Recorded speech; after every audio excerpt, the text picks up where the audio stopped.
we are going to see the new topic, that is trusses, and then we will see how to solve trusses. Today we are going to see what are trusses, how to solve any kind of a truss that is given to us. Now, the most important thing to understand, what are trusses? Trusses are the regular structures, civil engineering structures that you see. Now, trusses could be the overhead wire carrying structure that you see, then the transmission lines which are there, or any support which is there given for the roof, that is truss. Now, the most important and the first thing that we need to do in trusses is we have to understand what are the assumptions. Assumptions being that the truss is always, the members of the truss are always actually loaded. That's it. And then they are joined by frictionless pins or hinges, and the weight of each member is considered to be negligible. So the basic idea is we are just going to calculate the reaction of the forces on the trusses. Now we will see what is the stability criteria of a truss.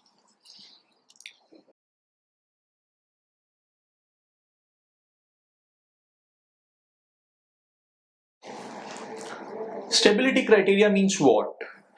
It is the condition wherein we can say that the given truss is a perfect truss or a rigid truss. Now, I'll show you a few examples, and then from that we can conclude what type of a truss is known as a rigid truss or a perfect truss.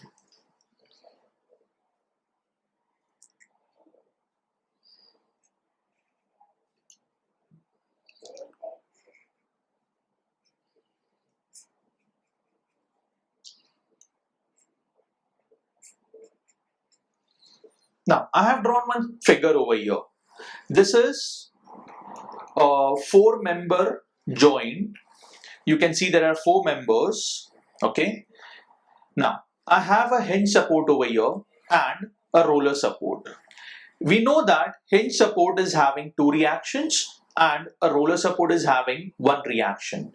So what happens is we have 2 reactions plus 1 reaction. So the number of reactions that we have in this case is 3, the total number of reactions. Now, the number of members. We have this member 1, member 2, member 3 and member 4. So the number of members that we have here is 4. Okay. Now we will see the number of joints. Joint 1, joint 2, joint 3 and joint 4. So we have 4 joints in this case. Now, I'll write one equation, that is M equals 2J minus R. Now, I'll just substitute the values on the right hand side. So this is 2 into 4 minus 3. So I'm getting this number as 8 minus 3, that is 5. Now my right hand side is not equal to the number of members, that is 4. So I can say that left hand side is not equal to right hand side, and this type of a truss is known as imperfect truss. Now what do we mean by imperfect truss? Now for example, I'll just show you. If I put one force over here, say force F. Now since this is a joint which is kind of a pin joint or hinge joint, so all these joints are pin joints. Now what is going to happen is, if I apply a force in this direction over here, so this truss will have a tendency to bend in this direction. So it goes like this. So there is a deformation in the shape of the truss, which is not a perfect truss. Now, since I have proved that the number of members is not equal to the right hand side, so I can conclude that this is imperfect truss.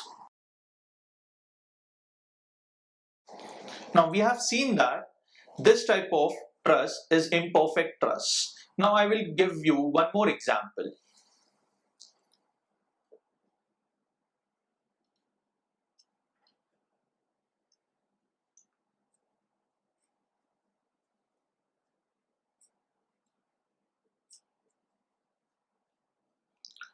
Okay, now this truss, what happens in this case? Again, I have hinge support and roller support. So the number of reactions that I'm having over here is 3. The number of members number is 1, 2 and 3. Number of joints is again 3.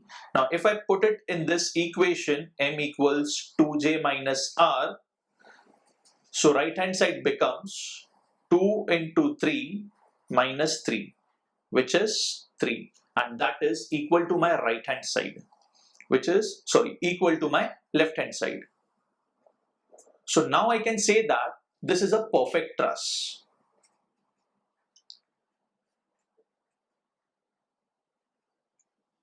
Now what is exactly a perfect truss? We need to see that, right? We have seen what happens in the case of imperfect truss. Now we will see what happens in the case of perfect truss. Now for example, if I apply one force in this direction, so what happens?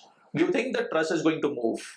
Will there be any change in the shape of the truss? No, because this joint, any of this joint won't allow to move any of these members. So what is going to happen? This will remain as it is. So I guess now this should be clear for you. What do we mean by a perfect truss and imperfect truss? I'll give you one more example of a perfect truss.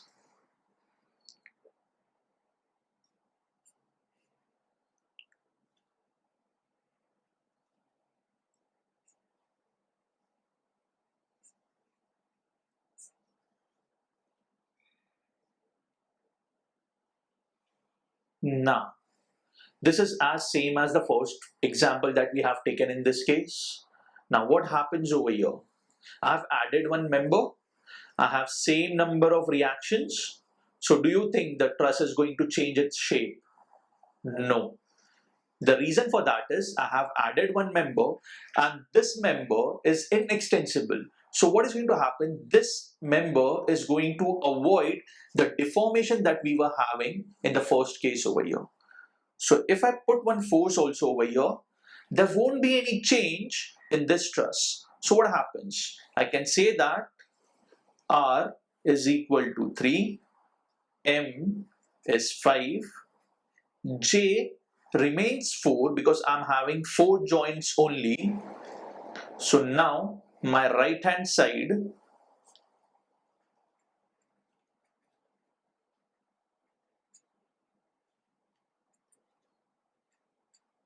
which is equal to left hand side, and that is a perfect truss.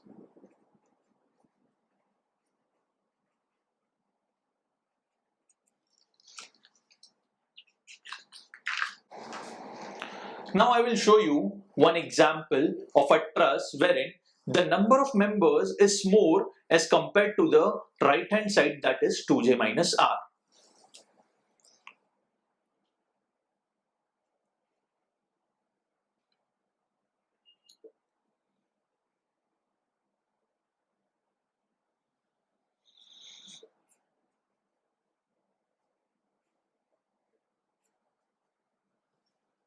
Now what happens in this case, students? Can you tell me, will there be any change in the shape of the truss? No, that is for sure. But what has happened is I have added one more member, and that member is not helping me at all in giving some support to this truss. So now, if I say this member is the extra member, so because of that, this truss has become over rigid. I just want a rigid truss. Now this becomes a over rigid truss. Now what do I mean by that? In this case, Number of members will be 6.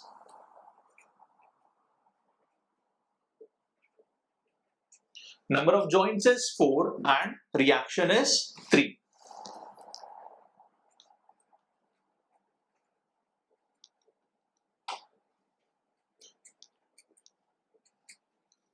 So now you can see that my right hand side is less as compared to the left hand side. That is, the number of members is 6. So I can say that this type of truss is a redundant truss.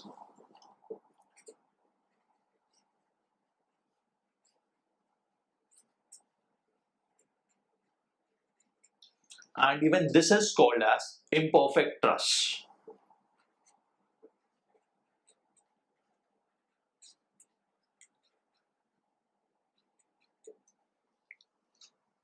Now we have seen what are the stability criteria for a truss and what are the assumptions. I guess I don't have to repeat the assumptions because those are very simple assumptions. Now,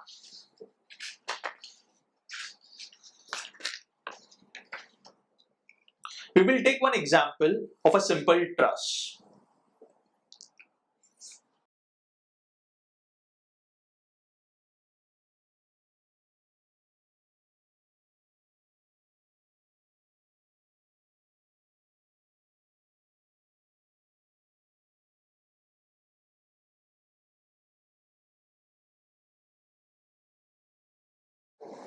Okay, this is the question that is given to us. This is a triangular truss. There are 3 members in this. There is a force acting of 10 kilonewton over here.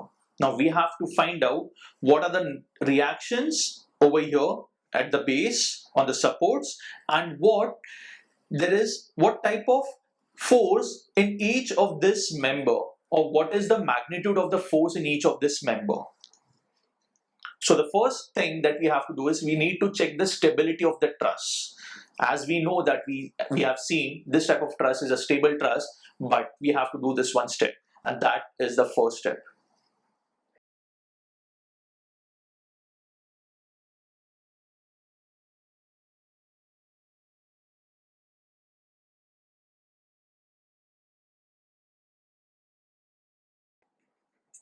So we can see that my left hand side is equal to right hand side. Now I can say that, conclude that this is a perfect truss.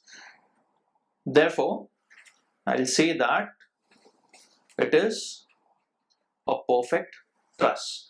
But now, just saying that it is a perfect truss is not enough. We need to find out the reactions and the force in each member.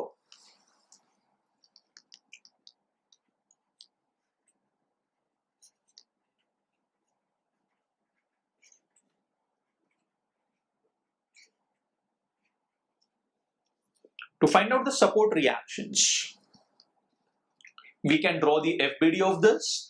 So that becomes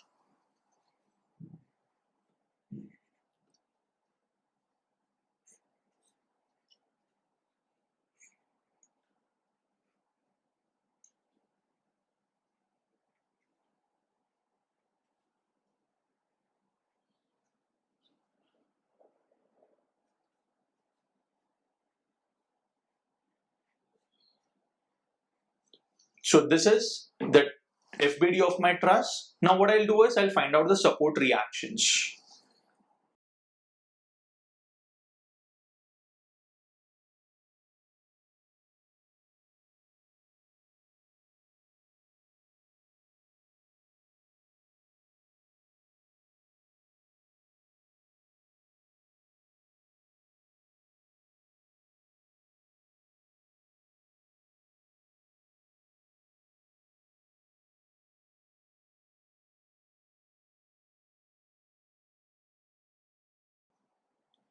We need to find out the height over here.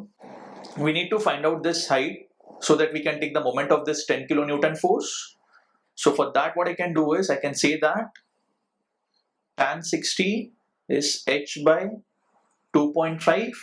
Now, to find out that height is 4.33 meters. So now we can find out VC.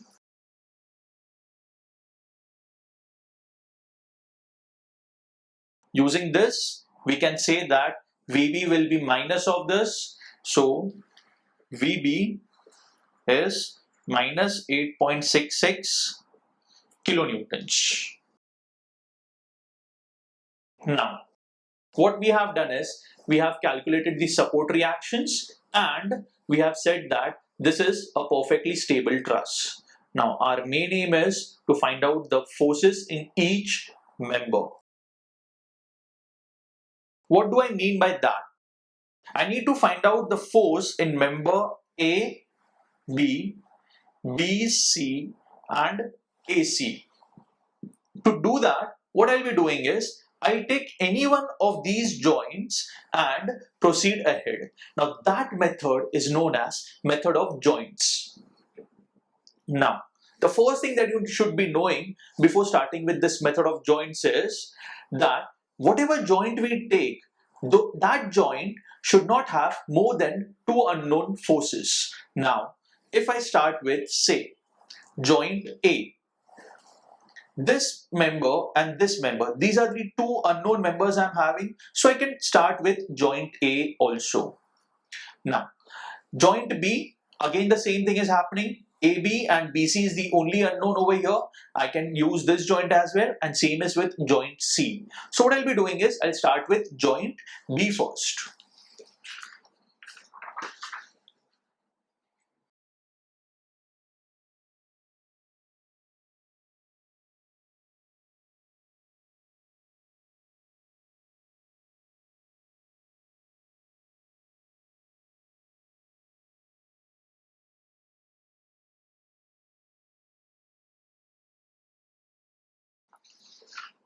I have drawn the joint B. At joint B, I'm having two support reactions, 10 kilonewton force, which is going in the left side direction, this 8.66 vertical reaction, which is going in the downward direction. Now, I'm having these two unknown members, that is FAB and FAC. So, to find out these force members, we will again apply the condition of equilibrium.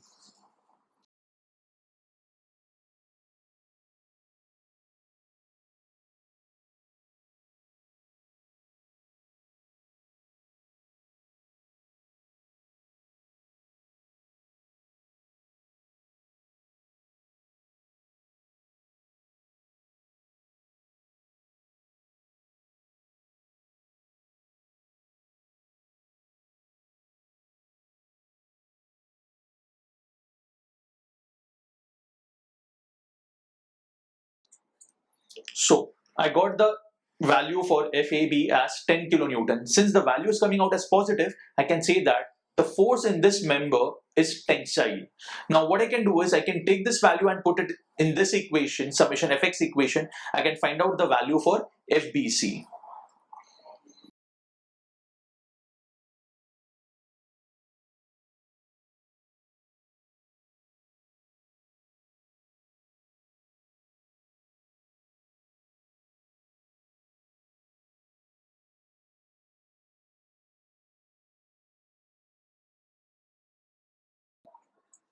Now since FBC is also coming out as positive, I can say that the force in this member is as tensile. Now I have got forces in two members, that is FAB and FBC. Now what I need to do is I need to find out force in member AC. So what for that I can take any of the joints, take joint A or take joint C, and you can get the value for FAC.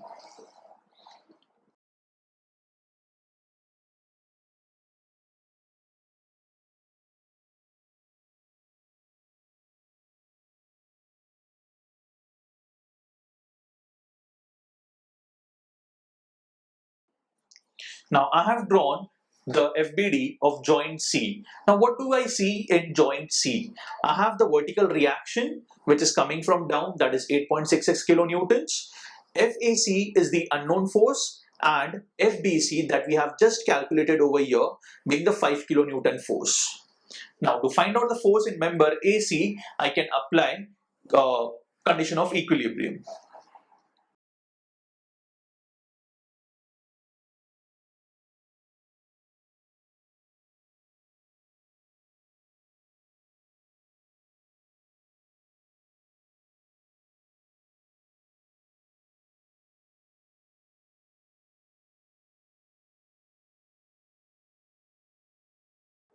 Now, in this example, we can clearly see that the FAC member, the force in the member AC is negative, and we can say that this is a compressive force. Now, what we need to do is, after finding out the forces in all the members, we just need to tabulate this.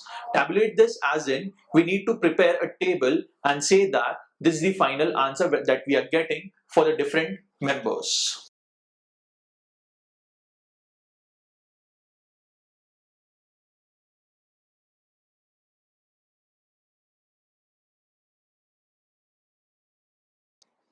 Now, we can see that the member AB, we have calculated in this case, we were getting the force as 10 kilonewton and the nature is tensile.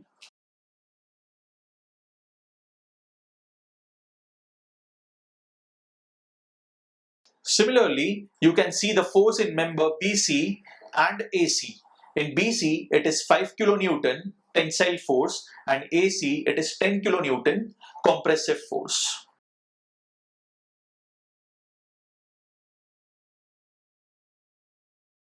So I hope that this example is clear to you, and this is how we can solve any example for trusses. Thank you.